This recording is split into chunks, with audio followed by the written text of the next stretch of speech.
Motion in plane, हम start कर रहे हैं बच्चों motion in plane. Motion in plane कह सकते हैं या कह सकते हैं मोशन इन 2D, या फिर कह सकते हैं हम वेक्टर्स स्टार्ट कर रहे हैं बच्चों। ठीक है, तो इसका पहला पार्ट स्टार्ट कर रहे हैं, मोशन इन प्लेन का पहला पार्ट वेक्टर्स। ठीक है बच्चों, अब देखो ध्यान से, हमने आपको बताया था कि बच्चों जो फिजिकल क्वांटिटीज होती हैं उनको दो टाइप से डिवाइड कर सकते हैं आप। एक क्वांटिटी होती है वेक्टर क्वांटिटी, और दूसरी क्वांटिटी होती है scalar quantity.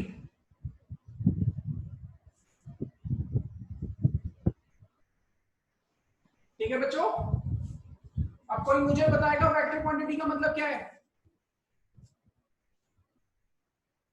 Quantity which has both magnitude and direction. ठीक है, तो these are quantities, these are physical quantities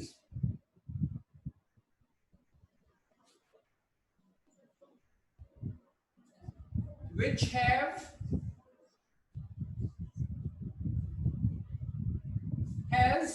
both magnitude and direction।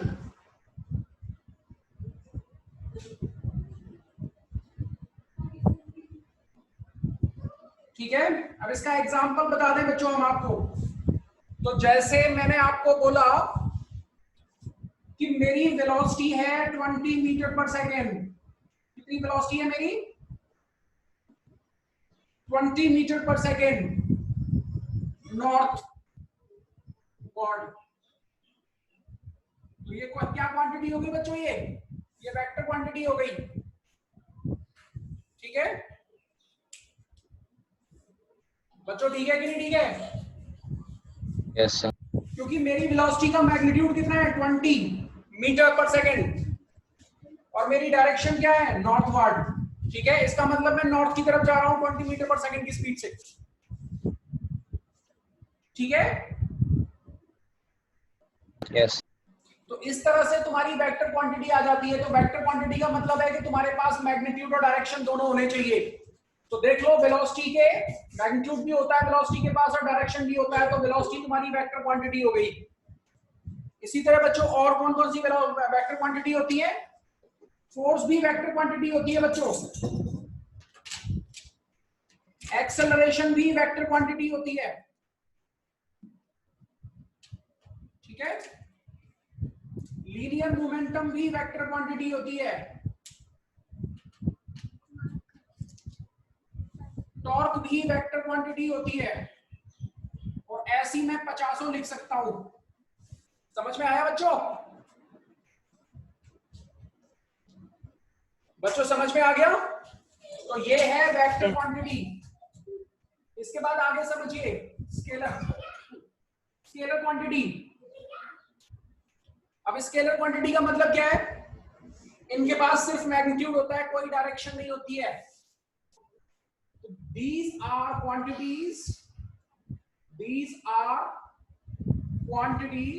यानी फिजिकल क्वांटिटीज की बात कर रहे हैं। These are physical quantities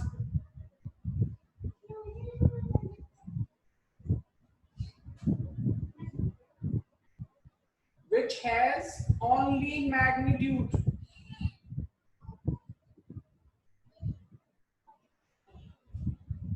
ठीक है, नो डायरेक्शन।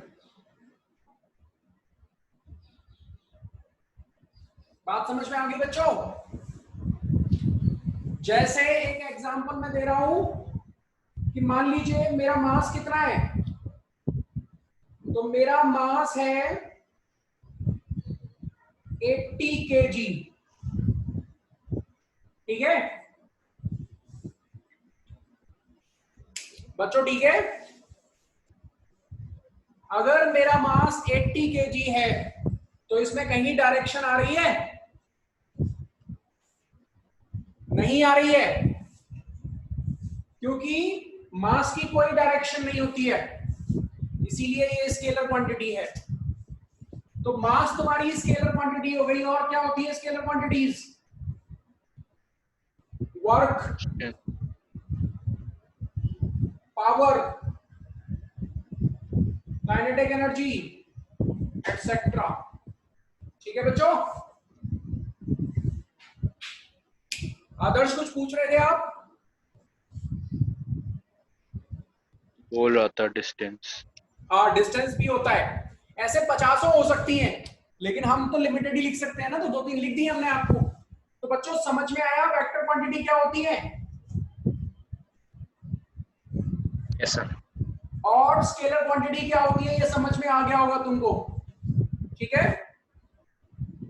बच्चों? ठीक है, अब इसको नोट डाउन कर लो फटाफट। नोट डाउन करिए इसको।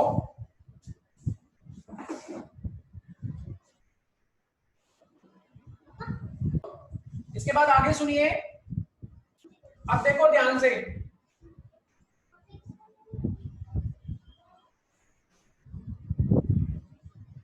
बच्चों एक क्वांटिटी होती है इलेक्ट्रिक करंट, होती है कि नहीं होती है बच्चों? Yes, sir. अब इलेक्ट्रिक करंट कौन सी क्वांटिटी है? किस तरह की क्वांटिटी है इलेक्ट्रिक करंट? देखो बच्चों, 10. इलेक्ट्रिक करंट के पास मैग्नीट्यूड भी होता है और डायरेक्शन भी होता है। दोनों होते हैं कि नहीं होते हैं? तो नोट करके लिख लो इस बात को, इसको नोट करके लिख लेना। Electric current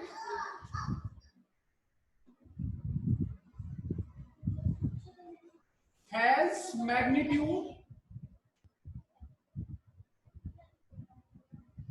as well direction.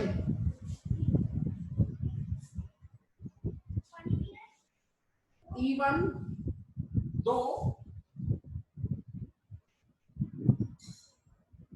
it is not treated as vector.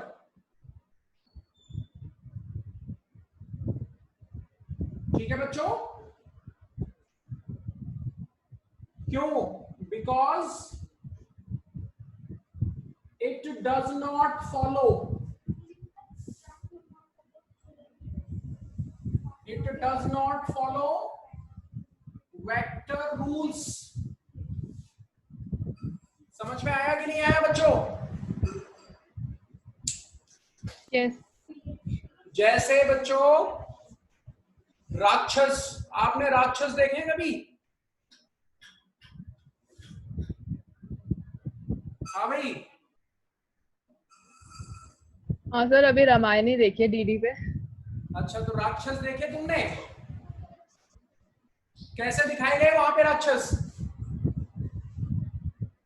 बड़े बड़े नाखून, बड़े बड़े दांत, ऐसे ही ना सींग निकले हुए हैं, ऐसे ही राक्षस दिखाए गए?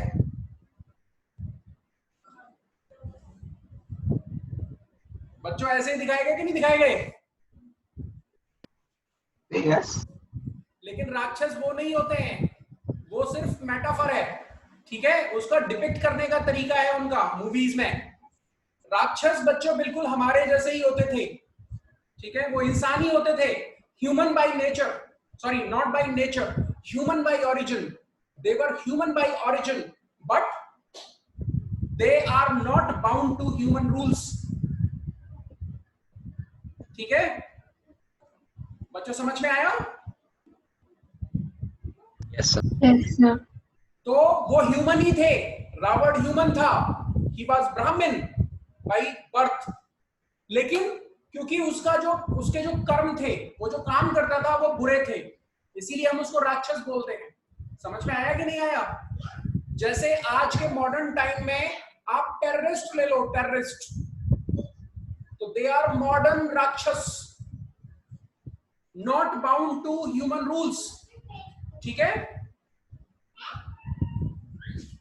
Yes, sir. तो इसीलिए हम उनको ह्यूमन नहीं कह सकते, हम उनको टेररिस्ट कहते हैं, हम उनको आतंकवादी कहते हैं, हम उनको राक्षस कहते हैं। दानव, राक्षस, असुर, मलेच्छ, आतंकवादी, टेररिस्ट, कुछ भी बोल दो उनको। क्यों? क्योंकि वो ह्यूमन रूल्स को फॉलो नहीं करते। इसी तरह से इलेक्ट्रिक करंट, इसके पास डायरेक्शन और मैग्नीट्यूड दोनों है, इवन दो ये वेक्टर रूल्स को फॉलो नहीं करता, इसीलिए हम इसको वेक्टर क्वांटिटी नहीं मानते। बात समझ में आ गई? Yes, sir. तो हम इसे क्या मानते हैं फिर बच्चों? हम इसको क्या मानते हैं? एक नया टर्म देते हैं इसके लिए हम, electric current is tensor quantity. Electric current is tensor quantity बच्चों।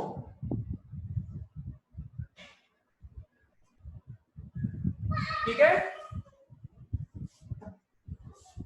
और एक और बात ध्यान रखो बच्चों, अगर ऑब्जेक्टिव क्वेश्चन में टेंसर चॉइस नहीं है तो इसकी सेकंड चॉइस होगी स्केलर क्वांटिटी। ठीक है बच्चों, समझ में आया कि नहीं आया ये पॉइंट? ये बताओ मेरे को। Yes. ठीक है, तो बच्चों इसको टेंसर क्वांटिटी बोलते हैं, और अगर टेंसर क्वांटिटी चॉइस में नहीं आता है तो फिर आप स्केलर पे टिक करोगे, और स्केलर और टेंसर दोनों आता है तो आप टेंसर पे टिक करोगे।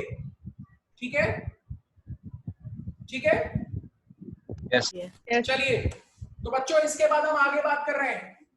तो अगली बात सुनिए बच्चों, वेक्टर क्वांटिटी को हम दो पार्ट्स में डिवाइड करते हैं।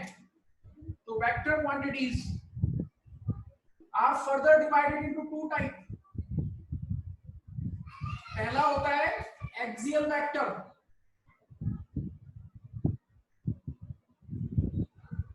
और दूसरा होता है पोलर वेक्टर।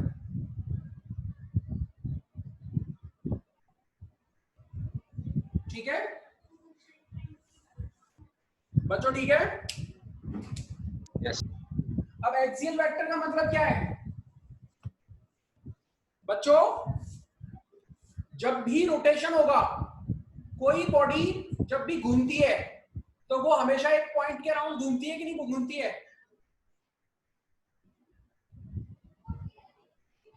बच्चों?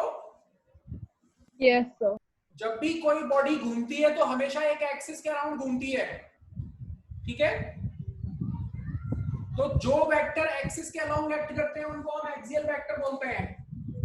तो vector which act along axis, which act along axis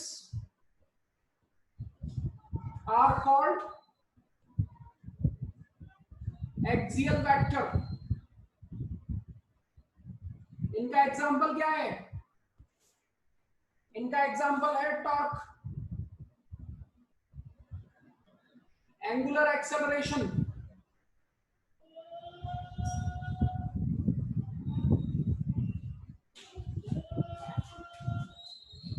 angular momentum,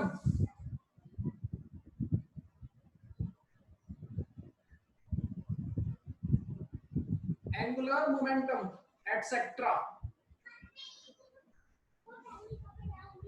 ठीक है बच्चों, इससे ज्यादा अभी नहीं जरूरत है आपको पता करने की, इसको मैं बाद में एक्सप्लेन करूंगा। अभी बस इतना समझ लीजिए कि जो वेक्टर एक्सिस के अलोंग एक्ट करते हैं उसको बोलते हैं हम एक्सियल वेक्टर। ठीक है बच्चों, ठीक है। Yes. जैसे मान लीजिए एक छोटा सा एग्जांपल देखो कि ये कोई बॉडी है, ये कोई बॉडी है, इस एक्सिस के अबाउट घूम रही है। कैसे घूम रही है? ऐसे घूम रही है। ठीक है, तो जो वेक्टर इस एक्सिस के अलोंग एक्ट करेंगे, मतलब इस एक्सिस के अलोंग या तो ऊपर की तरफ होंगे या इस एक्सिस के अलोंग नीचे की तरफ होंगे, उन वेक्टर्स को हम बोलेंगे एक्सियल वेक्टर। तो जो वेक्टर एक्सिस के अलोंग एक्ट करते हैं उनको एक्सियल वेक्टर बोलते हैं। मेरे हिसाब से एग्जांपल समझ में आ गया होगा तुमको। ये कोई भी बॉडी है जो गोल गोल घूम रही है। ठीक है, ठीक है बच्चों। Yes. Yes, sir. तो ये हो गया एक्सियल वेक्टर। अब अगले पे आ जाओ, पोलर वेक्टर बच्चों। तो पोलर वेक्टर का मतलब क्या है? नाम से ही पता चल रहा है। Polar vector are those vector which either start from a point or end at a point। मतलब जो जिनका स्टार्टिंग और एंडिंग पॉइंट होता है। तो these are vectors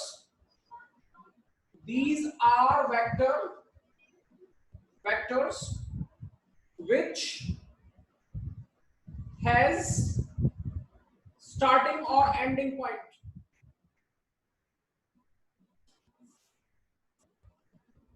ठीक है बच्चों, मान लीजिए ये कोई बॉडी है, एक फोर्स इस पे लग रहा है, तो देखो इसका स्टार्टिंग, इसका एंडिंग पॉइंट यही है, और एक फोर्स यहां से स्टार्ट हो रहा है, तो देख लीजिए, तो ये दोनों जो वेक्टर हैं, ये कैसे वेक्टर हैं? पोलर वेक्टर,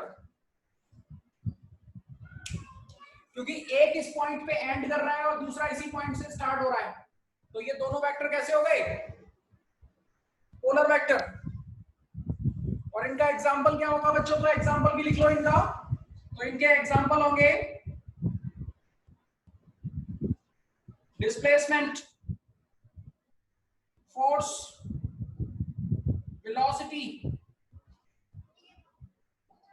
एक्सेलरेशन,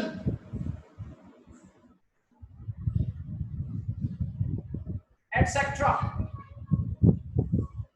ठीक है बच्चों, तो बच्चों एक्सियल वेक्टर और पोलर वेक्टर आपको समझ में आए? जो वेक्टर एक्सिस के अलोंग एक्ट करते हैं उनको एक्सियल वेक्टर बोलते हैं हम, और जिन वेक्टर्स का स्टार्टिंग या एंडिंग पॉइंट होता है उनको हम पोलर वेक्टर बोलते हैं। ठीक है, मैंने दोनों का एग्जांपल लिख लिए, इसको नोट डाउन करिए, इसको नोट डाउन करिए, इसके बाद आगे बढ़ाते हैं, आगे बढ़ाएंगे आपको चैप्टर के अंदर। जो चीज समझ में नहीं आए पूछते चलना बच्चों।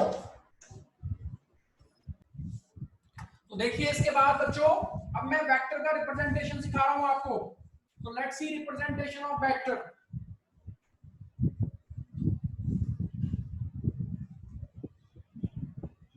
तो सी रिप्रेजेंटेशन ऑफ वेक्टर।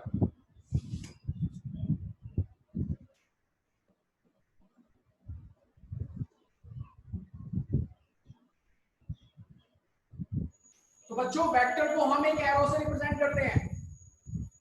अब मान लीजिए मेरे पास, मैं एक एग्जांपल ले रहा हूं, मेरे पास फोर्स मेरे को दिया हुआ है कि फोर्स कितना है? 50 न्यूटन फोर्स है। किधर? North east. 50 न्यूटन फोर्स है नॉर्थ ईस्ट डायरेक्शन। तो बच्चों आपको मालूम होगा कि पेपर में ये मेरा नॉर्थ होता है, ये ईस्ट होता है, ये वेस्ट होता है, ये साउथ होता है, ये तो तुमको मालूम ही है। Yes, sir. अब देखो बच्चों, अगर मेरे को इस फोर्स को रिप्रेजेंट करना है, तो बच्चों पहली बात तो तुम ये देखो कि जब हम किसी फिजिकल क्वांटिटी को ये कहते हैं कि ये वेक्टर है, तो उसके ऊपर एक छोटा सा एरो लगाते हैं ऐसे। ठीक है, तो जब भी किसी फिजिकल क्वांटिटी को आप वेक्टर फॉर्म में रिप्रेजेंट करते हो, तो उसके ऊपर एक छोटा सा एरो लगता है। ठीक है, ये एरो क्या रिप्रेजेंट करता है बच्चों? ये एरो ये रिप्रेजेंट करता है कि फोर्स एक वेक्टर क्वांटिटी है। बच्चों ठीक है कि नहीं ठीक है? Yes. जैसे अगर किसी लड़की की मांग में सिंदूर भरा हुआ है, तो हम क्या मानते हैं? हिंदू ट्रेडिशन के हिसाब से वो मैरिड होगी। मानते हैं कि नहीं मानते हैं? Yes, sir. तो दिस इज सिंबलिज्म, इसको सिंबलिज्म बोलते हैं। जिस तरह से कोई एक बंदा पगड़ी पहने हुए है, तो हम ये मानते हैं कि वो सरदार होगा, सिख होगा। ठीक है, इसी तरह किसी फिजिकल क्वांटिटी के ऊपर अगर एक छोटा सा एरो लगा हुआ है ऐसा, तो इसका मतलब वो वेक्टर क्वांटिटी है। ये क्लियर हुई बात कि नहीं हुई है? बताओ मेरे को। Yes, sir. अब ध्यान से सुनो, मैंने आपको बताया कि मेरे को फोर्स को रिप्रेजेंट करना है। अब देखो 50 न्यूटन बहुत बड़ी वैल्यू होती है, तो तुमने ग्राफ तो प्लॉट किए होंगे ना बच्चों। जब तुम ग्राफ प्लॉट करते हो तो तुम एक मेजरमेंट ले लेते हो। क्या लेते हो? मेजरमेंट। तो हम यहाँ पे मेजरमेंट ले लेते हैं, मान लीजिए कि 10 न्यूटन का मतलब हमने 1 सेंटीमीटर ले लिया, ऐसे मेजरमेंट ले लिया हमने। ठीक है, ऐसे लेते हो बच्चों। जब ग्राफ में रिप्रेजेंट करते हैं तो हम क्या करते हैं? बड़ी वैल्यू को छोटी वैल्यू के इक्वेट कर देते हैं। कि मान लीजिए 10 न्यूटन को हमने 1 सेंटीमीटर ले रखा है ग्राफ में, तो आपको जो फोर्स तुम्हारा कितना है 50 न्यूटन, तो 5 सेंटीमीटर के बराबर लेंथ का आप एक एरो ड्रॉ करो। और किस डायरेक्शन में ड्रॉ करोगे? नॉर्थ ईस्ट डायरेक्शन में। देखो ये देखिए, तो ये मैंने 5 सेंटीमीटर का एरो ड्रॉ कर दिया। ठीक है, तो ये फोर्स हो गया। कौन सा फोर्स हो गया? इस फोर्स को बच्चों मैंने ऐसे रिप्रेजेंट कर दिया। समझ में आया? Yes. तो इसकी लेंथ मैंने कितनी ली है? 5 सेंटीमीटर। तो जब इसकी लेंथ 5 सेंटीमीटर है, इसका मतलब ये 50 न्यूटन को रिप्रेजेंट करेगी। तो याद रखिए, जब किसी फिजिकल क्वांटिटी को आपको दिखाना होता है कि वो वेक्टर है, तो उसके ऊपर एक एरो लगा देते हो आप। और जब फिजिकल क्वांटिटी को वेक्टर फॉर्म में दिखाना होता है, तो फिजिकल क्वांटिटी को वेक्टर फॉर्म में एक एरो से दिखाते हैं, और उस एरो की जो लेंथ है वो मैग्नीट्यूड देगी। तो लेंथ ऑफ दिस एरो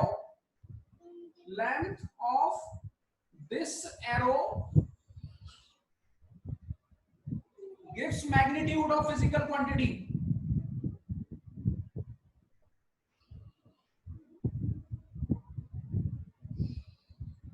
ठीक है बच्चों? ठीक है? Yes, इस sir. एरो की लेंथ क्या बताएगी? इस एरो की लेंथ 5 सेंटीमीटर है, और 5 सेंटीमीटर का मतलब 50 न्यूटन। तो इसकी लेंथ कितनी हो गई? 50 न्यूटन हो गई। तो आपको इसकी लेंथ से पता चल गया इसका मैग्नीट्यूड। और दूसरी बात, इसकी जो डायरेक्शन है वो क्या देगी? इसका जो एरो हेड है वो उसकी डायरेक्शन देगा। तो दूसरी बात है, arrow head gives direction of vector quantity.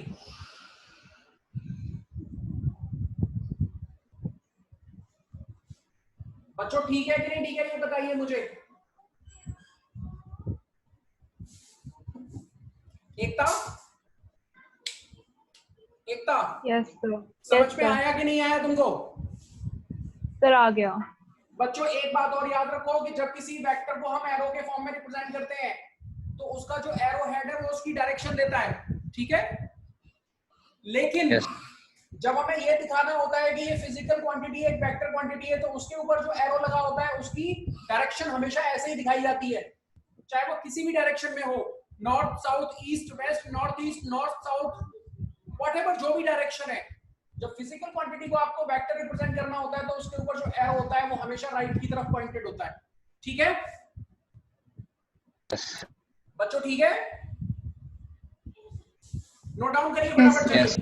करिए नोट डाउन इसको फटाफट, इसके बाद आगे चलेंगे बच्चों।